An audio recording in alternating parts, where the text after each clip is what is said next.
Hi, everyone. Welcome to the August 27th edition of the TimeformUS Pacecast. Pretty sure I know what day it is this week. I think at the beginning of the podcast last week, I said the wrong day. I was like a week off. It's hard to keep track of time up here, but I'm David Aragona, and it is August 27th. We'll be talking about last weekend, which was Travers weekend at Saratoga.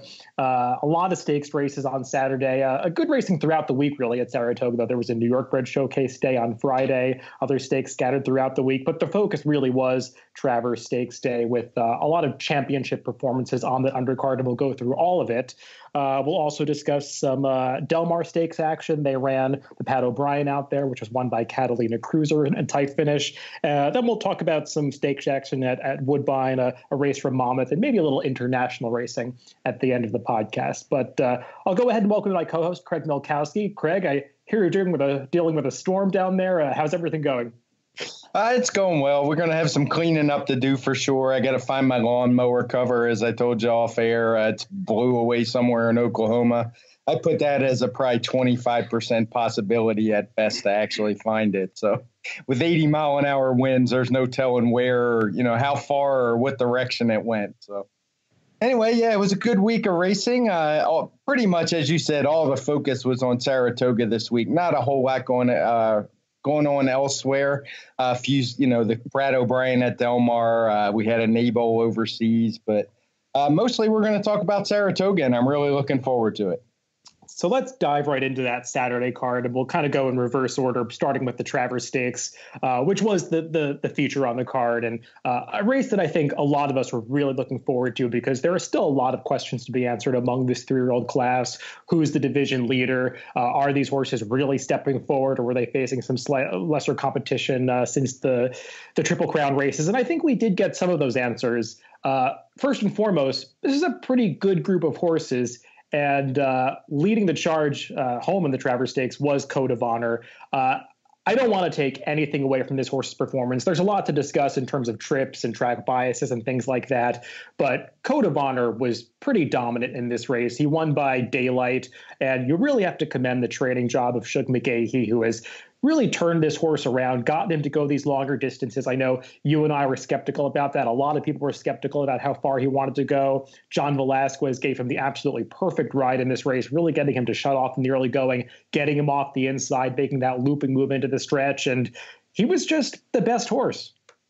He was. We talked about him briefly last week when we did a little preview. He was coming out of that Dwyer where, to be fair, he didn't really beat a whole lot. But, I mean, the way he won, it was visually impressive. He overcame a really slow pace to just blow those horses away. And, he kind of backed it up. He backed up his Derby runner-up finish. The race we all know he finished third, but he's the official runner-up.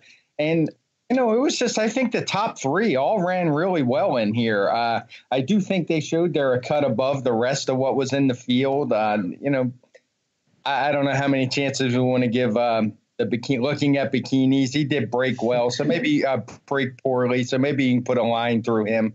But the rest of them, I'm just, they're probably grade 2, grade 3 types. But I think the top three ran really well in here. They got good figures, a 125 for the winner, a 124 for the next two. So, I've said all along, I think this is a strong, deep crop. It doesn't really have that superstar that we get some years, but there's a lot of really good 3-year-olds out there. I agree. And I hear Shug McGahee is talking about going on to challenge older horses in the Jockey Club Gold Cup as perhaps Code of Honor's next start. And I think that's great. I want to see these 3-year-olds stepping up against older horses before the Breeders' Cup comes along.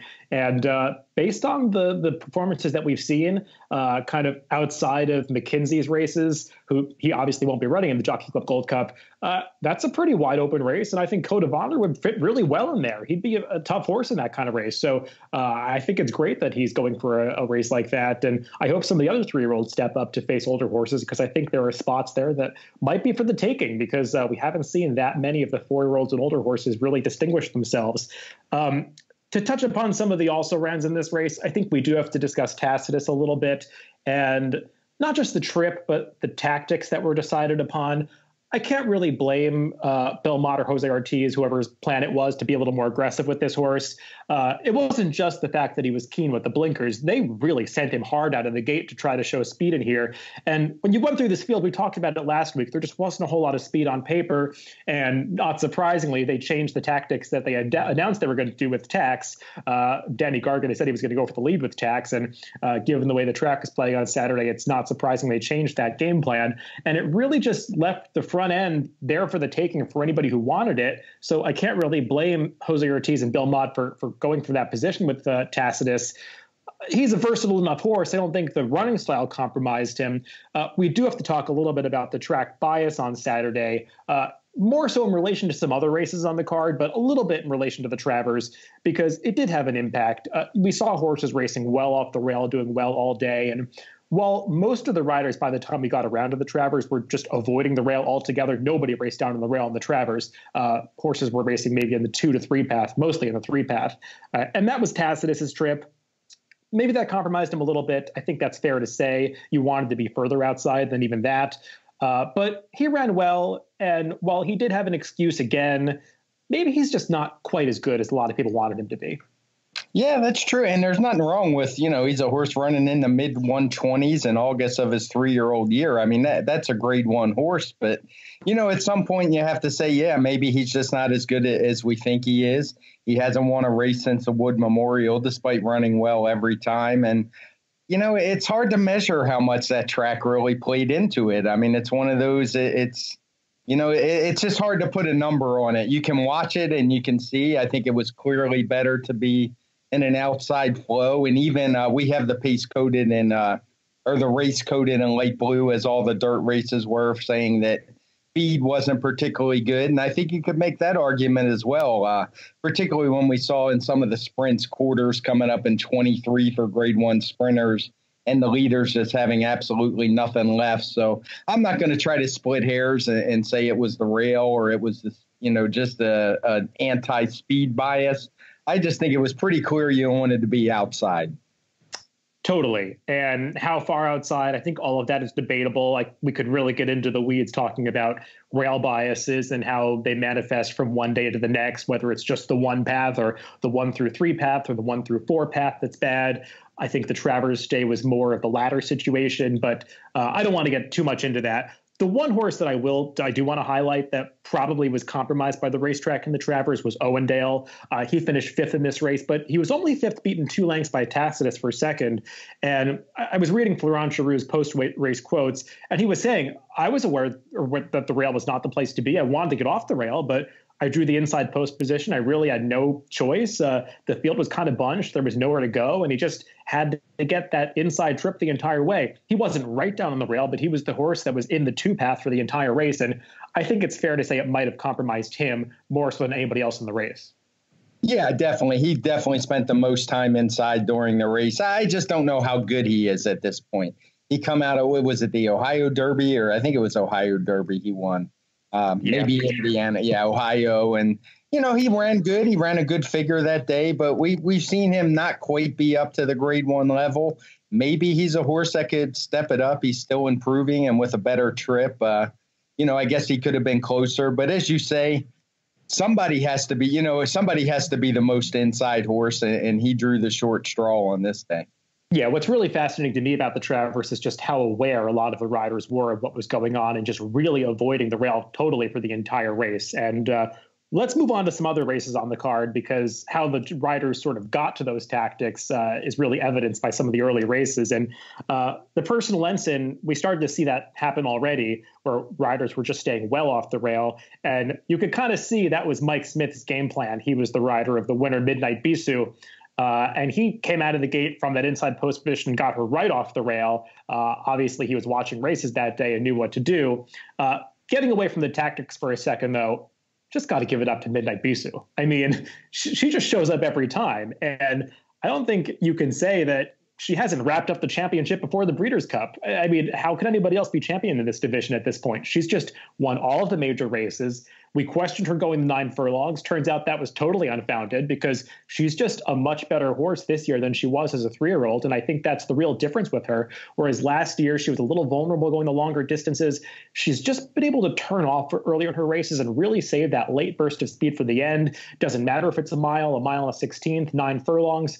She just closes down these horses and beats a late. I mean, she's got a late's number at this point. I saw some people trying to blame a late's loss on the racetrack, and frankly, I just don't see it. I mean, if you look at the data for the race and watch the head-on, a late actually was wider than Midnight Bisou for almost the entire race until the stretch. So I don't see how you can say that a late was more inside than Midnight Bisou, maybe at the very end of the race. But I think one of the mistakes that people make when they're analyzing track bias is only looking at the final eighth of a mile when they ran the entire race on the racetrack, and a late was actually wider than Midnight Bisou.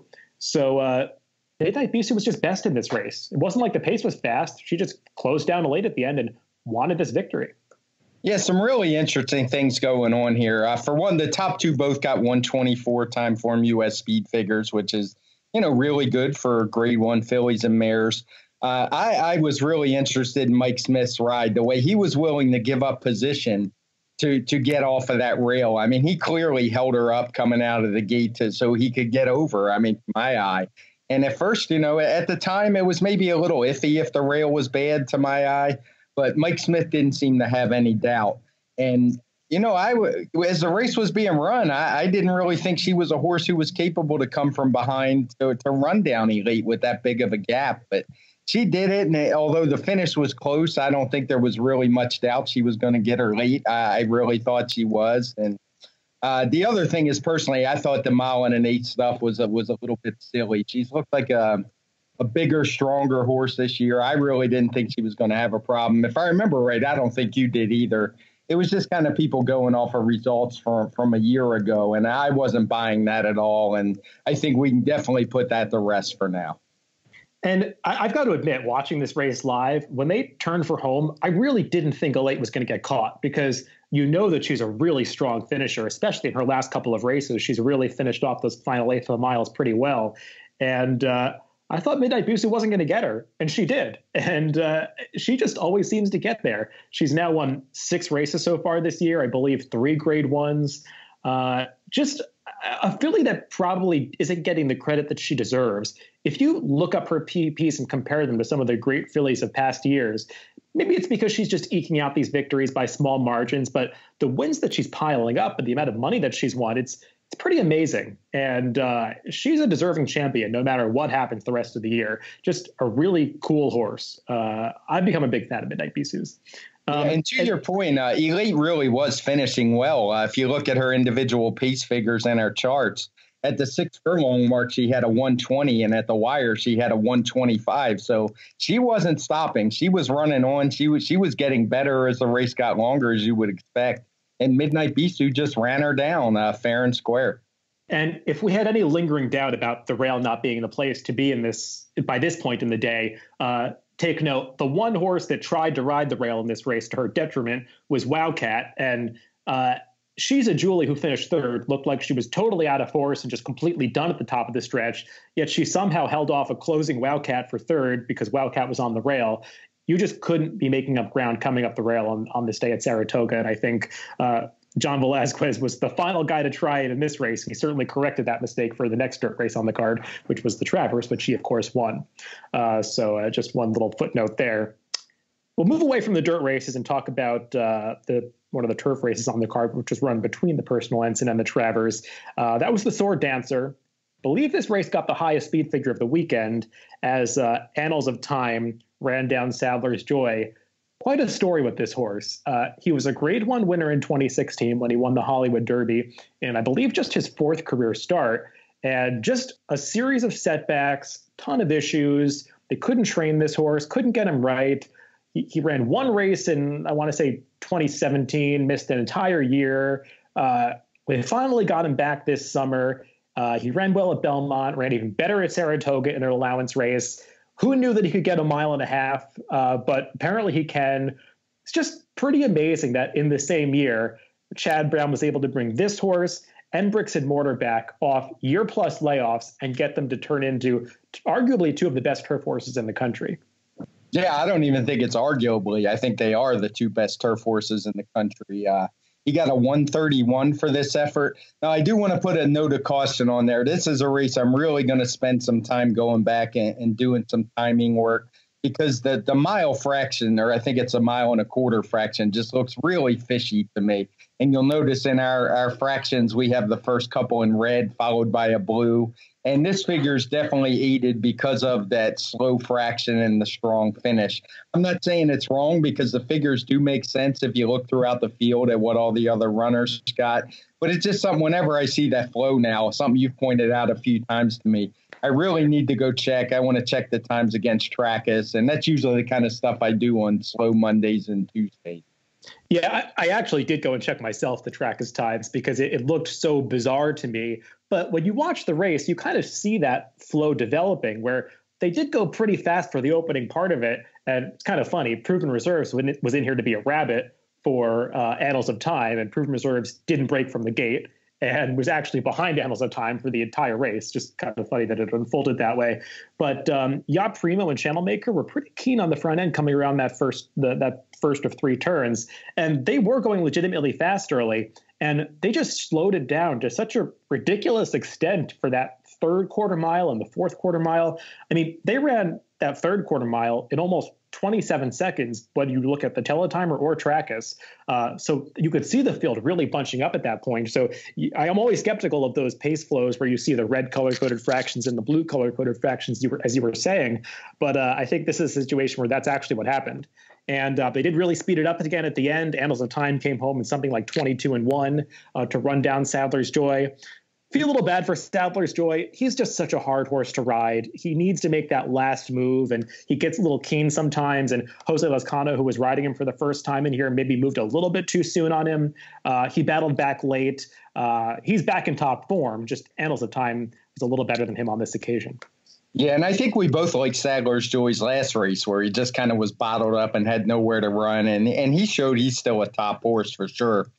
Good info on the Trackus. I think I did kind of look at it, and that's the reason there are figures in there, is I suspect it's going to turn out fine, but it's just something I wanted to note that I definitely check when I see something funky looking like that. And particularly when all the other figures line up for the other horses, I suspect it'll be fine, which is going to make that a really big number, that 131. Puts them right there with Bricks and Mortar. And if that one can get a mile and a half, which I assume they're going to try at some point before the Breeders' Cup, I don't think they're going to try to turn them back to a mile. Seeing those two match up could be something. It really could. And some people might look at this 131 TimeformUS speed figure and say, well, that's a little high for these horses. But I think it makes sense. I mean, Channel Cat basically ran the same race that he ran in the Bowling Green, from my opinion, finishing third here, and he got about the same speed figure. So I just think Sadler's Joy stepped forward second off the layoff, and Annals of Time might just be a really good horse. And I agree with you. It's going to be interesting to see what kind of path Chad Brown takes with these horses. I guess he's going to run of them in the Turf Classic at Belmont, going a mile and a half. Maybe Annals of Time is a horse that might need a little more time between starts because he obviously is a little bit fragile, but we'll see. This will be a really tough 1-2 punch if they both make it to the Breeders' Cup Turf, which I believe is the target for both of them. That's a long ways away, and both of these horses have had their fair share of issues. But it will be interesting to see these two facing off against some Europeans if they came over for the race, because these are two really nice American turf horses in a division where we don't often have horses of this level of ability by the time we get to the Breeders' Cup in the fall. We'll talk about some of those 7 furlong races that we mentioned earlier on the dirt on the Travers Day card, actually 3 of them in a row. We'll begin with the Forgo, won by Mitoli, and this race didn't really have the drama that I think a lot of us expected it to have, as promises fulfilled. I don't want to even say he got sent from the rail, because nobody was sent in the early going of this race. They just kind of waltzed through the opening quarter mile. Promises Fulfilled was at a horse coming around the far turn. He was on the rail. I don't know if it was more than that, because, I mean, he did a lot less running than other horses that were on the rail. He just wasn't himself this day. But Mitoli, racing in the 2-3 path, took over at the top of the stretch off pretty moderate fractions and just sprinted home. Horses like Firenze Fire, Killybegg's Captain, they're not going to catch him after he goes pretty moderate fractions in the early going. And he's just back to his best and better than these horses. Yeah, he is. I called this on Twitter. I think the bad rail exacta coming out of, both of these two spent significant time on the bad rail last time and showed that was pretty, not that we really had any doubt, but that was a legitimately bad rail. And Mitole just rebounded back to himself. Not that he ran bad that day. I think he ran very well. He got a 125 in here. I think that was held back a little bit by the pace. Not one that's coated in blue or anything, but as you said, it was moderate, as were a lot of these races that we're about to talk about here. But just a good effort by him. I'm sure he's thrust himself right back up there with the top of the older horse division, and at least up to a mile for sure. And, he ran good. Firenze Fire is what he is at this point. He ran another 120, which is about what he runs. I know he won a grade 1 as a 2-year-old, but I don't really consider him a grade 1 type horse. I think he's more a grade 2, grade 3 type. And Mitole, if you believe the last result was because of the bias, he had this field over a barrel, particularly when Promises Fulfilled didn't really run a step. Yeah, I agree with that. And even the third place finisher, Killybegs Captain, he was also coming off a dead rail trip. So we saw a few of those early in the meet at Saratoga. So it was really a trifecta of horses coming back off trips like that. I do want to ask you about the pace figures for this race, because you'll have to educate me on this. How much is the fact that none of these 7 furlong races have blue color coded fractions a function of the fact that they all feature the same race flow? Or is it about how they run this these paces historically over the entire Saratoga meter going back years? Or is it a little bit influenced by the fact that all 3 of these races had a similar flow to them? It's definitely because of all 3 of them. And, it's one of those things that's really tricky. The pace variant that I use, it's created automatically. The variant overall for the track, is a manual process that me and my guy in California do together. Both do, but with the pace, it's automatic. And it really has to be, there's no way to kind of go back and put your judgment on these.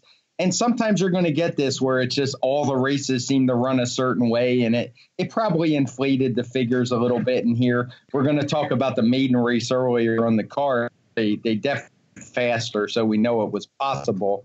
But, it's just one of these things without knowing you could get the same data, and it could just be a headwind that caused those 23s. So, it's one I could go in and adjust manually and make them look slower, but there's just no way to do that all the time for every track that we do every day. Well, I'm not even saying that it's necessarily a bad thing. I actually think it's right, because these weren't races where the speed really had an advantage. Even though the paces looked slow, horses were kind of falling apart at the end of these races. So I don't think you really want to be upgrading the speed or downgrading the speed horses that much. So I was just curious, because typically you'd expect to see some blue color coded fractions in these situations. Not that I think it actually really helped these horses to be showing a lot of speed in these races.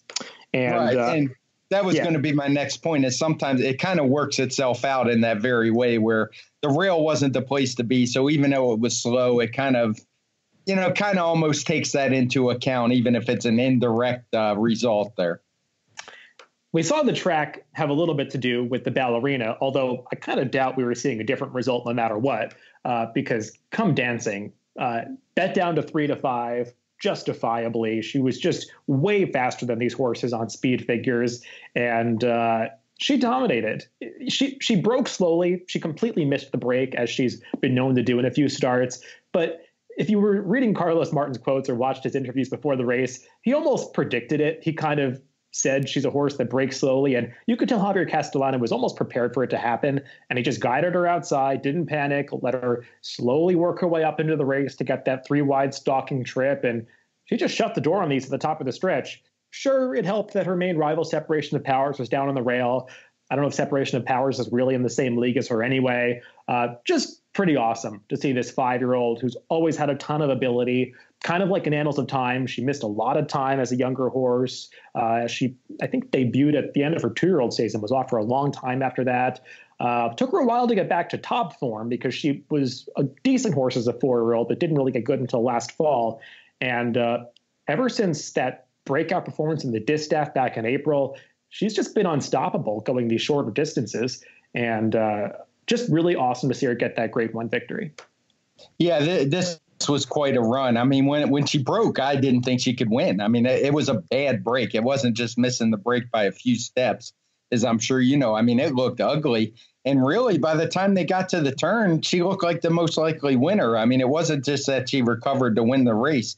She did so quickly. I think watching, some people thought maybe the rider Castellano was moving a little bit too quick, but he clearly knew what he was doing. She got a 1:17 TimeformUS speed figure, which I don't want to say it's irrelevant. I mean, you can give her an excuse. She easily runs in the 120s with a good break. But you also have to keep in mind, as she gets into tougher competition, if she's going to go in the Breeders' Cup Filly and Mare Sprint, which will have a field of 14, it's not going to be this easy. So if I was a trainer, that's something I'm going to be spending a lot of time on, is getting her out of the gate, because she's not going to keep getting away with this against better horses. Yeah, I was just going to say the same thing. I'm a big fan of this horse, and I can say I've really scrutinized her races because I'm such a big fan. And she did the exact same thing in the Ruffian 3 starts back in May, where it was a pretty soft field. She only had to beat Pacific Wind that day, but she totally missed the break. And they allowed her to slowly get up into the race, get that stalking trip. And it worked then. It worked in the Ballerina. Not sure it's going to work in a race like the Breeders' Cup if that is the ultimate goal for her. We'll see if they ship her out to California. I know a lot of these New York horses sound a little bit apprehensive about going out there for the Breeders' Cup. But Carlos Martin sounds like he's really aware of the problem. He gave her a gate work prior to the Ballerina, which is pretty unusual for an older horse like her. And she waited in the gate that day, too, when they tried to work her from the gate. It's just something that she does. And we'll see if that's detrimental of the much bigger field. But this was her day. She got the big win. Probably wasn't her best performance ever, but she didn't really need it because the others just didn't show up. And just nice to see a horse like her really fulfilling her potential as a 5-year-old. The final 7 furlong race that we'll discuss from Travers Day was the Grade 1 Allen Jerkins. And this one featured a pretty big upset, as I think coming in, a lot of people just conceded the race to Chancelot, me included. I didn't see how I was going to lose the race unless something unforeseen happened, and something unforeseen did happen, because I don't think we were expecting a dead rail to appear on this day. And I'm of two minds here. Yes, the pace doesn't look that fast, but the race did really fall apart. Chancelot is one of the only horses on the card that rode the rail for much of his race and still almost won. So I think you really do have to give him credit for that. And it's not like speed was being helped at any point in the day. So I think you have to take the pace with a grain of salt and view it as a little bit faster than it actually was. I know I'm making excuses for a horse that was about 1 to 20 in this race, but I don't want to get too down on Chancelot. He ran another good race. Take nothing away from Mind Control, who's a really cool horse, a hopeful winner who came back and won the Allen Jerkins, both Grade 1 races at 7 furlongs at Saratoga. But Chancelot ran well, too. He did, no doubt. He, on our speed figures, got the best speed figure with a 121. The top 2 finishers both got 117s.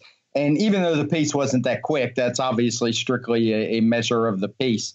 And to say, I don't want to take anything away from the other 2, Mind Control and Hog Creek Hustle, who's a little bit of a favorite of mine. I like how he runs, made a good score with him once. So I always tend to remember those kind. But Chancelot was clearly the best horse in here for me.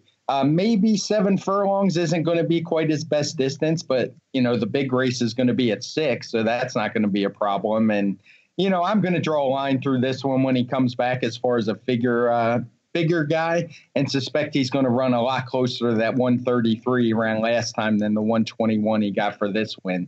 The others, the figures make perfect sense. They ran what they usually do.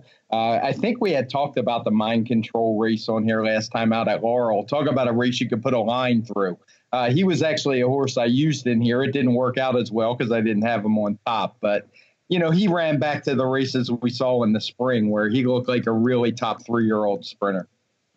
Yeah, it was all about the 1-6 exacta in here. Wasn't really looking to bet Mind Control to win, but that's the way the cookie crumbles sometimes. You had that good opinion about Mind Control. I just didn't think Chancelot was that vulnerable.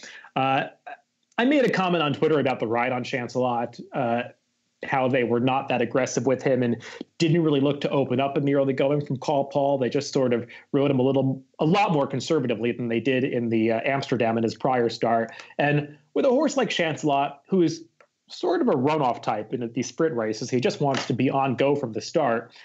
it's almost like they got him to switch off in the early going and really wanted him to sprint home. And I mean, he was actually coming home pretty fast. If you look at the Trackers figures, he ran his final quarter in about 24 seconds. It's just they turned the race into a sprint to the wire, and I'm not sure that was really his best strategy to win the race. With a horse like him, I want to see him have a little bit of an advantage coming to the top of the stretch. And if he had opened up that advantage, maybe that would have given Amicio Jaramillo some leeway to get off the rail, whereas he was kind of locked in with horses stalking outside of him. I don't know if it would have made a difference. Maybe not. Maybe going faster would have made him fall apart more quickly. But I just think Chancelot's the kind of horse that you have to get really aggressive with. Yeah, I agree with that. I like for horses to get as big a lead as they possibly can when they're speed horses. Now, I'm not talking about, going to the whip and just pushing them as hard as you possibly can out of the gate. But whatever they can do naturally, particularly these sprinters, just let them go get as big a head start as they can. Because the closers are going to be coming. Every race isn't going to be like his last one where he's just running away from the field. So, just get out there, and I'd rather you let him run. I'm totally with you on that one. That was all the Grade 1 stakes action from Travers Day. We'll quickly move through some other races. The Boston Spa was the Grade 2, the one non-Grade 1 stakes race on Travers Day. And Significant Form, who was actually the biggest price of the three Chad Brown runners in this race, got the job done under just a beautiful ride from John Velasquez.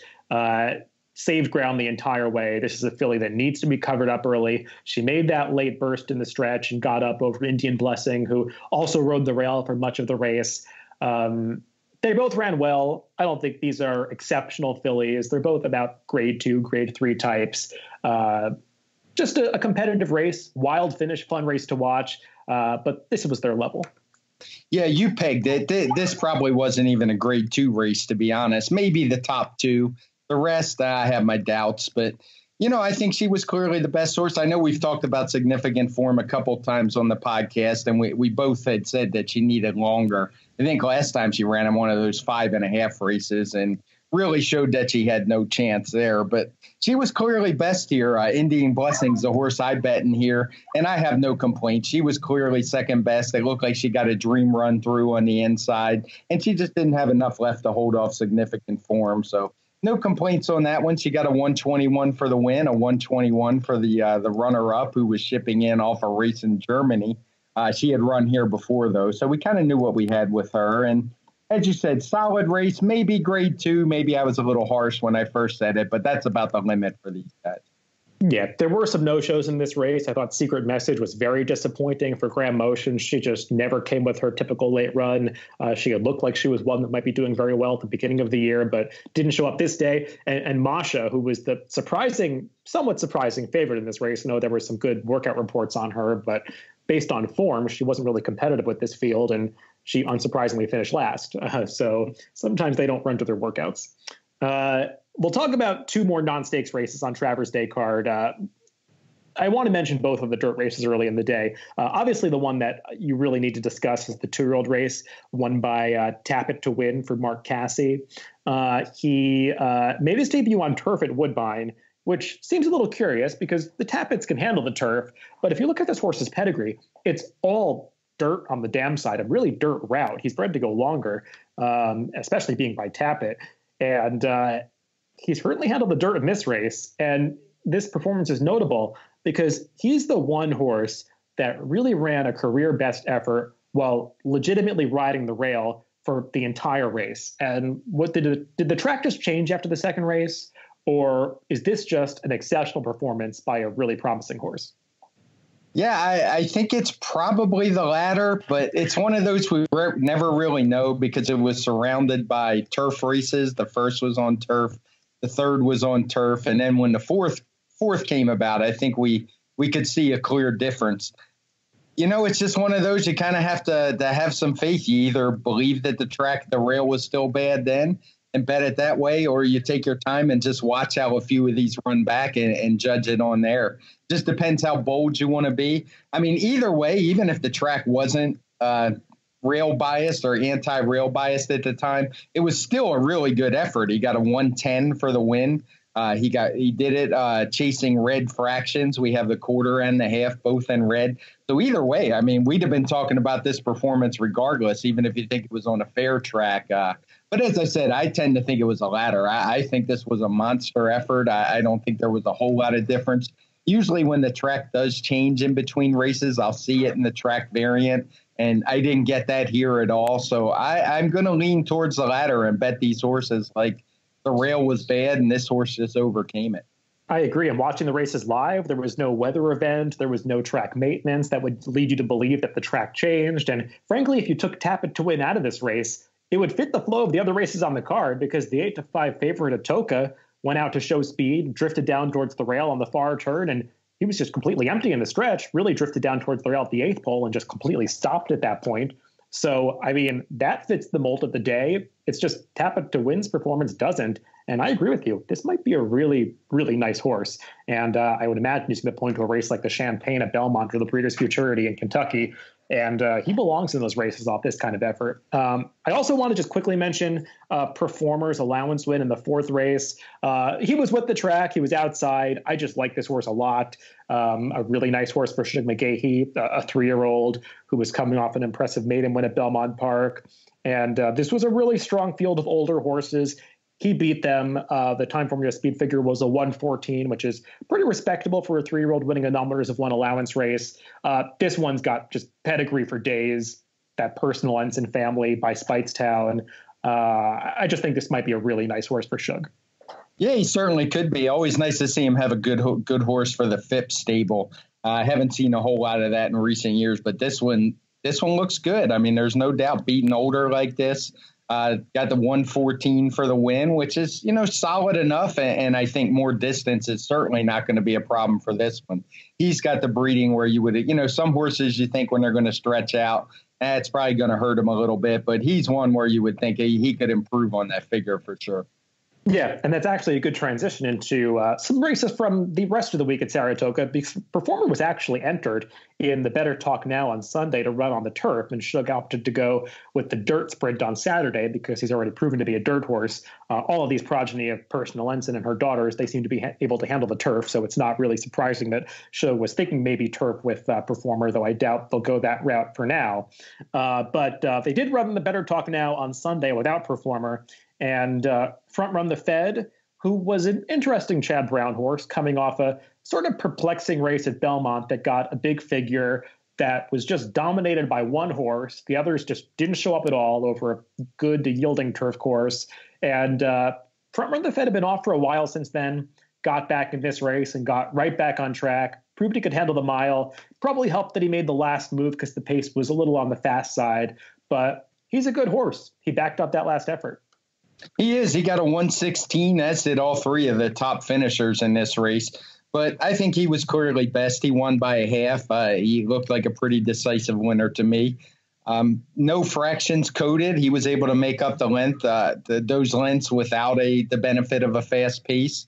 And, I think he's good. That's a really good figure for a 3-year-old. It's probably not quite grade 1 level at this point. But there's also hasn't been a whole lot of, super great horses. We talked about it with the Saratoga, whatever it was called, Saratoga Derby, I guess, and the Belmont Derby. And, he fits right in there with those horses if he can get the distance. It's not the strongest division. The other horse I want to mention here is Bulletin. I actually think he ran very well at a distance that's obviously too long for him. I think he'll probably turn back to sprinting, which is what he done best, as we saw when he won the juvenile turf sprint last year. But this is probably a race that's better than its grading, in my opinion. If you're having trouble with Saratoga Derby, I just can't wait until we get to the Grand Prix American Jockey Club Invitational at Belmont. It's going to be a great race to discuss. But that aside, I agree with you. Bourbon War, he took to the turf, ran well. Bulletin's an interesting horse because he probably is more of a sprinter. There's an argument to make that he's maybe better than these horses going shorter, but he just didn't seem to handle the 2 turns. Javier Castellano was trying to get him to turn off, but you could tell Bulletin was just way too keen. He really sped up for that second quarter mile, and I think that's what did him in this race. He just had nothing left for the stretch drive. I imagine they'll turn him back from here. Bulletin's still a really good horse. I just think they've got to go back to 1-turn races with him. We'll move on to some other races from earlier in the week at Saratoga. They ran that New York bred card on Friday, a ton of New York bred stakes throughout the day. Let's actually take both of the 3-year-old races together, the Albany and the Fleet Indian. The Albany was the kind of the feature race of the day, run as the 10th. And Funny Guy got the job done there. He got a very good trip from Rajiv Mirage. He just saved ground for most of the way in behind the speeds. Not that Brady, who was in front, just sort of didn't get the distance and fell apart late. And Funny Guy inherited and held off a late run from Bankit, who was really flying at the end. He was the horse who had won the New York Derby. I think it was at Finger Lakes last time. He actually got a little bit better of a figure because due to it's a little pace thing, but basically even terms with Funny Guy. Not that Brady was a disappointment for me. I'm not sure what to make of this horse. He always seems to find ways not to win. He's an honest, hard trying horse, but at this point, I think I'm writing him off as a horse I'd ever want to bet. I bet him in here, and he really kind of folded up pretty quickly. He never looked like a winner once they got into the stretch. So I think I'm done with that one. But again, these horses, it's a solid group of New York breds. These aren't your New York breds of the 90s or, the 80s or 90s. They can compete. I'm sure we'll see some of these horses step into open company and do okay, but you can make a lot of money running against New York breds these days. And I'm sure horses like Bankit, who had no success whatsoever against open company, has found a new life and looks like a new horse. Yeah, it's kind of funny, and I want to credit Steve Asmussen and Toby Sheets, who runs the New York stable for Bankit, because I never thought this was a horse that wanted to go 2 turns against any kind of company. I thought he was a 1-turn sprinter, but they've really gotten him to produce that late kick going to 2 turns, both in the New York Derby and again in this Albany Stakes. And I think that opens up a lot of options for him in the New York bred company, because the more versatile these horses are in terms of distance, there are a lot of spots to run in. We saw that with Pat on the Back, who could go sprinting or go longer. And these horses like Funny Guy and Bankit, the fact that they can do it at different distances, it really gives them options in these New York bred races. I agree about Not That Brady. Just seems like maybe he's going in the wrong direction now, because he ran so many admirable speed figures early in the year, and he just didn't show up with one of his good efforts in this race, unfortunately. And we did see a wire-to-wire winner earlier in the day in a 1.125 race with Newly Minted taking the Fleet Indian. Totally different pace situation than the Albany. She was just on go from the start, and they were trying to slow her down in the early going, but the entire field was going way too fast, and they just dropped away one by one, and Newly Minted kept going. I know she was sort of walking home at the end, but nobody was closing, and I'm not sure she's really a 9 furlong horse. I'm not sure that's her best gig, but she was just way better than these horses. Yeah, I was going to say that against these horses she was, but she probably isn't. It's probably not the long-term plan, but for 200,000, it was worth a shot, and she did it easy. We had all these fractions color-coded in red. The pace was quick, and that would explain some of the quitting late. But I mean, this is a horse who in 4 dirt races hasn't had a close call yet. I mean, she's won them all by open lengths. And she's obviously a really talented filly, and she's going to dominate this division if she sticks in it. Yeah, just watching her come through the stretch, she's got this huge stride on her. She just towered over the other horses, and the fact that she was able to win this race going 1.125, I know the competition wasn't that great, but it really does open up some doors. I know there's the Empire Distaff, which I believe is a 1-turn 1/16 at Belmont. There's also a shorter race, like I want to say like 6.5 furlongs in the Iroquois that they could point to with the New York breds on that day, kind of like this one that they run at Belmont at the end of the fall before the Breeders' Cup. So she's got options there. I've liked this horse from the start, and just nice to see her continuing to develop and actually running some faster speed figures, because that 110 is pretty respectable for a New York bred 3-year-old filly. Oh, no doubt about it. That definitely fits. We don't normally see that kind of figure this time of year in this division. One of the stakes races that really wasn't what it could have turned out to be was the Off the Turf John's Call. This was a race that was probably not even that interesting on the turf, because it just was a small field. The turf horses actually did stay in on the dirt, and Highland Sky, who I believe had only previously run on the dirt in the Jockey Club Gold Cup back in 2017, it wasn't really a factor that day, but he really liked the sloppy track in this John's Call, as he just handled the going and looked like a winner throughout, whereas the others didn't. No, they sure didn't. And this is a race I do want to say I'm going to go back and revisit this. It was a tricky figure making day. He only got a 108 for me initially, and it may very well stay that way. But when the visual just didn't match the number and looking at the chart, I just have a few questions. So I am going to take another look at it. I'll put it on Twitter if it changes. And like I said, it may very well stay the same, but he was just better than he's on dirt. He handled the track. I don't think anybody else really ran very much. The strength of, Turco Bravo, who seems a horse who's way past his prime, was only 7-2 in here, based largely on the fact that I guess he's had some success on dirt, albeit not too much recently. So it wasn't a very strong field, but I'm a Highland Sky fan. He's been around for a while, and he's actually been running pretty well this year, probably a little bit over his head. So I like seeing him get a win. He hadn't had one in a while. So as a fan of the horse, it was good to see. I was surprised to look up that it was his first stakes victory since he won the Woodhaven Stakes back in April of his 3-year-old season. And he's 6 years old now. So that was a good 3 years ago. Just nice to see him get back to top form. And I don't think he's a dirt horse, but at least he's got some options in these off the turf races moving forward. We'll talk about just 2 more races from Saratoga as we wrap up the Saratoga chatter. A couple from Sunday. One race that got a pretty respectable speed figure was the allowance race that went as the 9th race on the card, won by Extraordinary Jerry. This is actually another horse that was making that turf to dirt move. He had run on dirt in the past, mostly in California and Florida, and run on turf for Todd Pletcher since coming to New York in longer races, going like 1.25 miles, 1.25 miles, 3/8. But he handled the slight turn back and really handled the switch back to dirt here, as he sort of finished off this race as if he was still running on the turf. He did. This was a pretty good effort. He got a 118 for the, figure from us. And, it looked visually really good. I thought he looked strong. It was kind of a slowish pace. I wouldn't say slow, but average at best. And he just exploded home. So the visual definitely matched the figure in here. He had won his previous dirt race pretty easily. So I would assume we're going to keep seeing him on the dirt until he shows him a reason to go back on turf. And, this is a guy, I'm not saying he could jump up in the grade 1s, but that kind of figure can win you a grade 3 race in New York. I saw some people trying to make the case that the rail was still dead on Sunday, as if that would somehow make it a stronger case that the rail was dead on Saturday. If you're looking at Sunday's races in isolation, I think it's impossible to argue that the rail was dead. I just don't see that at all. And Extraordinary Jerry was closer to the rail than anybody in this race, and closer to the rail than a lot of other horses that ran this day. And he ran arguably the best performance of the day. So to me, that's just kind of a non-issue. He's a nice horse. I didn't like him at all in this race. I didn't think he was a dirt horse. I didn't think he wanted to go this far in the dirt. And Todd Pletcher really got him to put forth a top effort. I mean, he ran his final 8th in under 12 seconds, which you just don't often see in these 1 and 1/8 races. I don't even think Midnight Bisou did that when she came home in the personal ensign.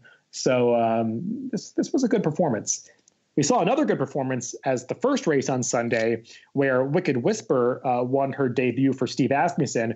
This is a horse who wasn't a ton of chatter, but she was well bet in this race. She had some fast-looking works at Churchill Downs, just one work at Saratoga prior to this race, but she gets a ton of pedigree. She's by first crop sire Liam's Map, sold for $500,000, primarily because she is a half-sister to Point of Honor, who was second in the Coaching Club American Oaks and the Alabama. And so this one's bred to go longer, but she can certainly sprint. Yeah, she was fast here. I mean, she popped out of the gate, opened up a big lead, and then it just kept getting bigger. She got a 99 figure for the race, which is solid. We kind of use our cutoff so far as about 100 before we'll talk about these 2-year-olds. And she was right there, but I was with you. I kind of got caught by the breeding. That's what made me interested in her. She doesn't look like a horse who's going to kind of fade out or be a sprinter. She looks like one who has the possibility to go longer, and we might be seeing, at longer distances.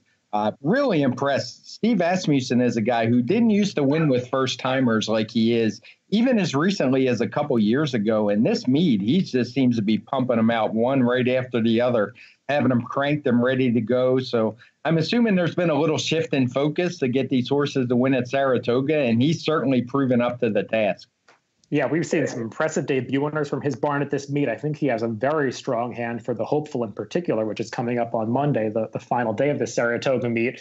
And Wicked Whisper is not going to run back here, but she's going to run back somewhere soon. And I'm excited to see where she does, because I do think she's one that can stretch out, as you were saying. And speaking of Highland Sky, his full sister was second in this race, Highland Glory. Apparently she can run on the dirt too. So there might be a little bit more dirt in this pedigree than we thought originally. But I thought this was a decent race overall, and the winner especially is one to look for in the future. We'll move on to Del Mar. The big race that they ran this past Saturday was the Grade 2 Pat O'Brien. Catalina Cruiser is a horse that we've discussed a few times on this podcast previously. I think we've both been wondering if he's really as good as the Catalina Cruiser that we saw in 2018, because while he's been winning races, hasn't really been running the same kinds of speed figures that he ran last year. He just eked out this victory, but he at least beat a really nice horse and ran a much faster race than he had in his prior two starts. Still don't feel like we got a definitive answer about whether he's a grade 1 type of horse who we can expect to go on and win races like the Breeders' Cup. Yeah, he got a 125 for the win here, which is just a point higher than Giant Expectations. Got back in second. They were beating American Anthem, who's, a solid enough horse, but he's certainly not a key player in the sprint division. Definitely better. I mean, he's improving. He's went from a 116 at Belmont to a 118 last time out to a 125 here. So, maybe he's just been trained to do what he need to do to win those races. Giant Expectations, he was coming out of a loss in a New York bred race to, I think it was the Pat on the Back, if I'm not mistaken. Yeah, that's right. A good enough horse, but I mean, we're not going to confuse these horses with grade 1 runners anytime soon. And he did only win by a head at 2-5. So, and it actually looked like he had to come back to get the victory. He actually got passed briefly in the stretch. So I'm not going to get overly excited about Catalina Cruiser at this point. I imagine he's going to show up in that. I think it's called the Santa Anita Sprint Championship now. And he probably won't face a whole lot of competition there either, but maybe we'll get a more definitive answer that day. Yeah, I think it's interesting that they're deciding to focus on the sprint races with him, and I can't blame them. I guess they'll point for a race like the Breeders' Cup Dirt Mile maybe once again. I haven't seen exactly what the plan is, but he is one of those in-betweener horses who probably doesn't want to go 6 furlongs, but probably doesn't want to go a mile, or certainly doesn't want to go a mile and a quarter either. I thought he was really game to win this race. It didn't look like he was going to come back at about the 8th pole. It really did seem like Giant Expectations had it won. So it was nice to see him rally back, especially since he was doing it on the inside. And I'll get your perspective on this, but I see that blue color-coded rating for the day indicating that it was a real closer's track at Del Mar. And I watched a few of the dirt races, and it did seem like there was sort of that outside balcony flow to a lot of the races, including this one. Horses racing down inside just sort of collapsed. So credit to Catalina Cruiser for coming back inside of Giant Expectations. Maybe I'm just being a little bit of a knocking these West Coast horses because I'm not sure of the company they're facing. He ran better this time. I still want to see more out of him for a horse that I think a lot of people do expect to be one of the best horses in the country. Yeah, and I'm with you. I mean, let's not get carried away. He beat Giant Expectations, who we've seen plenty of. He's no world beater. He's a solid enough horse, but he's not the kind of horse he's going to have to beat if he's going to win a Breeders' Cup race. And at this point, the height probably exceeds what we're seeing on the track. Now, like I said, I'm willing to give him another shot. Maybe he'll make another step forward. I'm certainly not going to question John Sadler, who seems like everything he does is turn into gold these days. So, maybe he has a plan and he's trying to get him to peak on Breeders' Cup Day, and he's not there yet. And his figures are certainly moving in that direction. But at the short price he's going to be, he's certainly not a betting possibility at this point. So I'll just watch him and see how he does. The other race from this past weekend at Del Mar that garnered a lot of attention was the Shared Belief Stakes, which was run on Sunday. Pretty short field, but it featured 2 quality 3-year-olds, one of which was coming back from the Triple Crown races. That was Improbable, who I believe was actually the favorite in both the Derby and the Preakness. And he's making his first start since then. I thought it was interesting that Bob Baffert put the blinkers back on for this race, and you could see it through the early portions, or at least the first half mile. It really made Improbable very keen, and he was chasing a leader and he was on go throughout. He really wanted to move too soon. Took over the race at the top of the stretch. I I saw a lot of people praising this win on Twitter and just throwing the accolades at this horse like he might be one of the best 3-year-olds in the country now. It was a fast race. Thought he got a little bit workmanlike late and was kind of shutting down at the end of the race. But he definitely stepped in the right direction, as many of these 3-year-olds have been doing since the Triple Crown. He did. He got a 125 or so. My partner tells me it'll be a 124 or 125. I don't have the official number yet, but I mean, it was a good effort, but I don't want to get too carried away. Yeah, it got the same figure as a Travers, but he did it in a 4-horse field. He wasn't facing a whole lot. King Jack's a solid enough horse, but he was trying 2 turns for the first time. He was 2 for 2 in his career, but he hadn't, blown you away with his speed figures. I think his top had been a 114 coming in. He probably ran a little bit faster than that. So this is what it was. It was kind of a confidence rebuilder, I think, and put Improbable in. They took it, as you said, took the blinkers off, was it? Or put him back on. Put him back on. Yeah, and he was able to show some more speed than he had been. He broke a little more clean than he did, which had gotten him into some trouble in some other races. And so, yeah, I just say it was a good effort. It was a strong effort, one he could build on. But, I'm not ready to vault him up into the top 5 3-year-olds. No, and I guess the point that I'm making is he's not a horse that I think is going to be going 1.25 miles anytime soon. And they were trying to make him to that kind of horse early in the year. He's really more of a Breeders' Cup dirt mile kind of horse. And just the way that he ran in this race, I think, confirms that once again. I don't think they're going to stretch him out in the future. I don't think they should. He's probably a horse that is best going this distance. And we'll see if he can step up against top company once again, because while I think King Jack is a good horse and he's obviously lightly raced and is improving, he looked like he was beaten a long way from home and he was still making up ground on Improbable at the end. So we'll see what happens. Fast race, but he's got to do it against top competition still. We'll talk about a couple of other stakes races from Del Mar. The Brubaker, which was run, I believe, earlier in the week, was won by 235. This horse, I thought, got a pretty good trip, just kind of stalking most of the way. Leading score, making his second start off a layup for Bob Baffert, did a lot of the dirty work on the front end. Not that it was a really fast pace, but that horse kind of got to staggering in the late stages, and I think that just allowed the winner to sort of fall into a victory. Yeah, it was kind of a moderate pace here. I think that held the figure back a little bit. 235 got a 112. But I thought he was best in here. I think Leading Score is a horse who I'm not a big bounce theory proponent, but if ever a horse fit the classic definition of a bounce, it was him. He came off a really long layoff to run a big race, contested all the way around.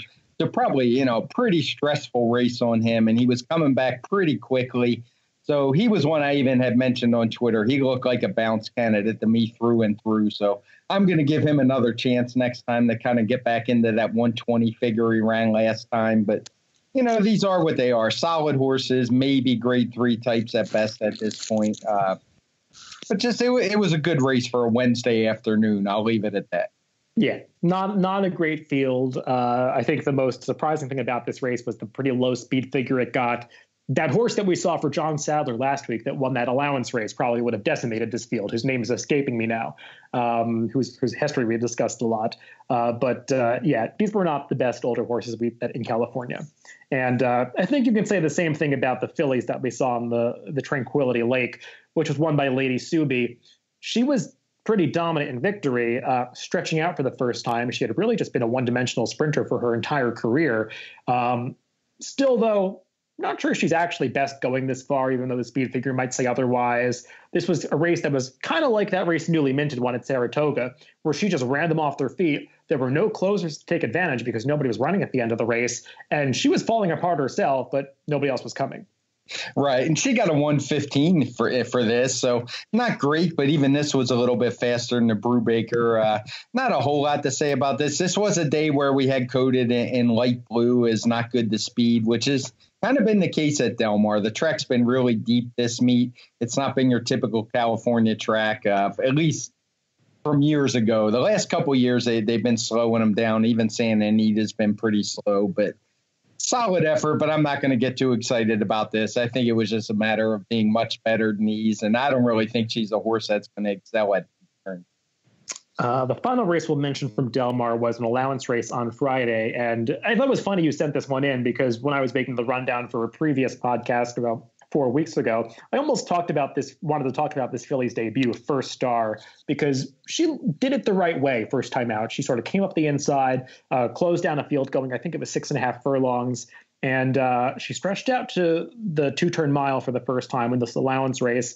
And not the fastest speed figure, but I did think she took a step forward because she was extremely wide throughout watching this race. And she still finished up well going this distance. I could see this one moving forward over time. Yeah, I agree. I mean, she drew the 10 post, which is never easy going a mile at Del Mar. And she got the 10 post trip and she was able to overcome it. She had run a 108 first time out. She got a 107 for this effort. And given all the ground she lost, I'd probably make the argument that she even improved some in here. And, undefeated filly, she's only a 3-year-old. She beat some older in here. I thought it was a really good effort. I didn't want to, spend a whole lot of time talking about it, but I thought she was worth noting that this is a promising filly who obviously got a late start for some reason, but she's certainly stepping up big now that she's on the track. Yeah, I agree with that. She's one that I would take a look at wherever she shows up next, probably in Stakes Company. Let's give some love to some other venues. They ran the Grade 2 Play the King at Woodbine on Saturday, 7-furlong race on the turf. And Silent Poet won this race. Got a great trip, I thought, watching, just kind of sitting in behind the speeds most of the way. The race didn't really fall apart, but he just had this burst of speed where he could accelerate past the leader. The horses that they bet in here just didn't really show up. I thought Silent Poet, I didn't handicap this race ahead of time, so I don't want to red board, but looking at the PPs, Silent Poet had beaten the favorite, who's El Tormenta, in his prior start, yet they still let him go at 5-1, and he won this race quite easily.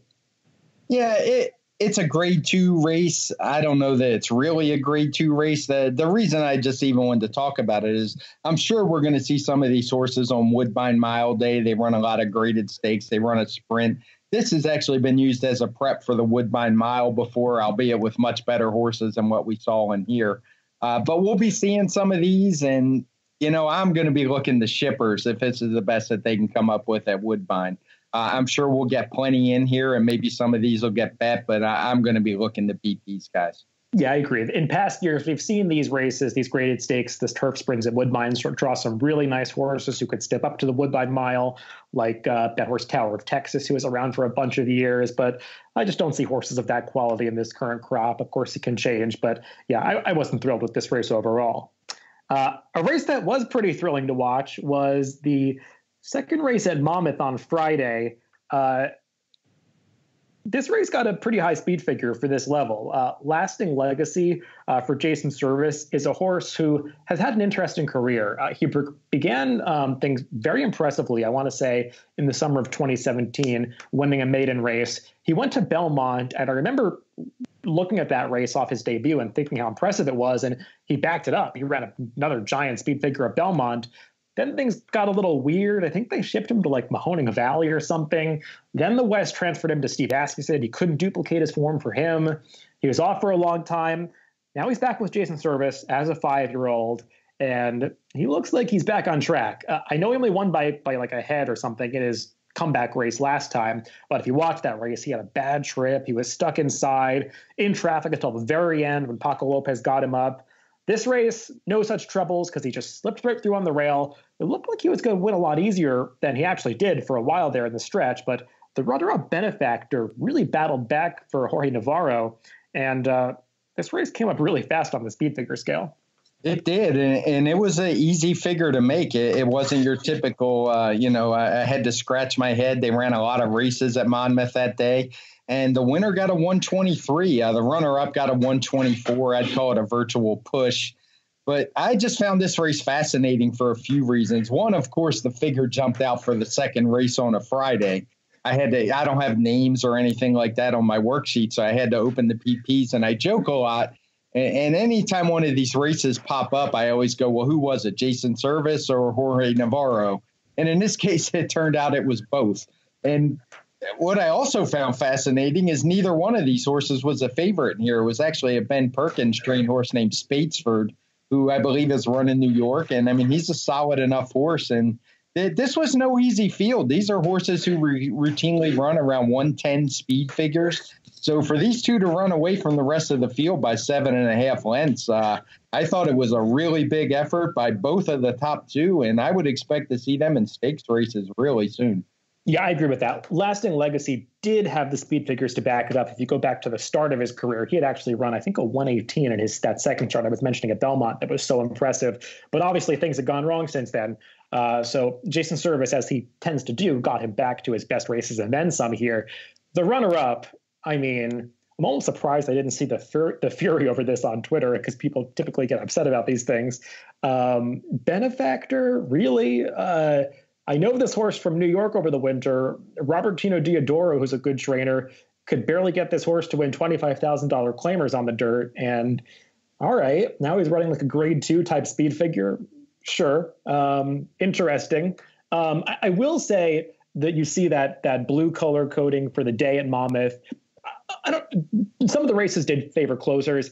Watching a number of races during the day, it did feel like the rail wasn't the best place to be. And we've seen that at Monmouth a few times over the past couple seasons. Lasting Legacy was right down on the rail. So maybe he was better in this race than the neck margin indicates. But the runner-up's performance is pretty perplexing. Yeah, it is. But you often get that with Jorge Navarro horses, especially at Monmouth. And I'll just leave it at that. Yeah, let's leave it at that. Let's go in a totally different direction to close the show than usual. We'll bring in a little bit of an international flair. Let's mention Enable. She won her final race before she takes that last she targets the Arc for the last time. She's won the last 2 editions of the Arc de Triomphe. She's trying to become the first horse ever to win the Arc 3 times. Trev tried to do it a number of years ago. She came close, but she couldn't quite get it done in her 3rd attempt. And boy, Enable's going to be tough to beat in that race, because she's just been as good as ever this year.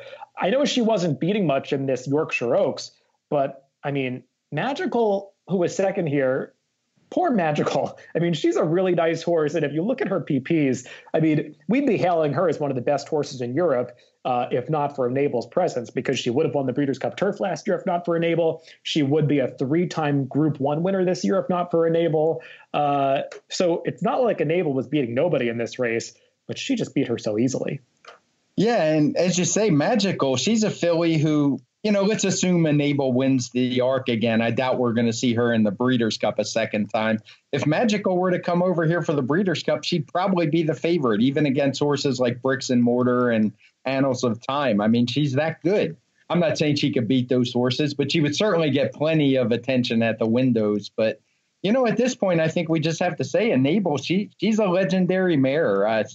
The career she's had is as good as any career I've seen in the time I've been following racing. I mean, she's been winning for a long time. She's beating males. She's beating her own horses. She's mostly doing it easily. She ships all over the place without a problem. And I mean, just a fabulous mare. This is one I never want to miss one of her races. I'll get up early to watch them if I have to. And just amazing. She blows me away. And what makes her so exciting is she kind of has that Frankel type brilliance to her, where she's not just going to win by a neck most days. If she's on and she's ready to put forth the top effort, she's just going to blow the doors off the field. And we've seen her do it a number of times. She pretty much did it in this race because she was really just laughing at Magical through the stretch. It's the most entertaining part of watching this Yorkshire Oaks for me. And I love the camera angles where they just had a close up on the top couple for most of the race, is just watching how easily she travels. And she's got these gigantic ears on her, and they were just pricked forward for almost the entire race until Frankie Dettori set her down at the very end. And she just does these things so easily. And I hope she can get it done in the Arc, because as you were saying, I mean, she is one of the horses, one of the greatest European horses of all time. The things that she's done, and just not just the number of accomplishments, but the manner in which she's done them. I haven't looked at the Timeform ratings, but I would assume she's one of the best rated fillies or mares that we've seen in the past few decades. And I'm just going to be rooting for her to do it on Arc Day. It's a tough race to win. It's amazing that she's done it twice already, but in the form that she's in, she looks like she has a pretty good shot at it. Yeah, the one thing that could give her a hard time is the big weight swing. I'll have to see what 3-year-olds show up, because they really do get a meaningful large weight break. So the 3-year-olds do often have an advantage. So it won't be easy, that's for sure. But I'm with you. I'll certainly be rooting for it. Well, that's all the racing for this week. And can't believe I'm saying this, but we're already up to the final week at Saratoga. And I believe the same is true at Del Mar. The summer's just kind of flown by. At this time next week, I'll actually be on my way back downstate. So we might do the podcast a little bit later next week because I'm not sure I'll be able to do it on the typical Tuesday. But there is still 1 week of racing left at Saratoga. It's a 6-day week. Ton of great racing ahead with races like the Woodward and the Spinaway and the Hopeful for the 2-year-olds. So we'll do the podcast next week, and there'll be a ton to discuss before we head back down to Belmont. Also racing from California and all over the country. And you're going to catch all of that next week. As always, you can listen to us on Apple Podcasts, YouTube, SoundCloud, Spotify, wherever you get your podcast. Oh, the Daily Racing Form website. I'm forgetting my list now.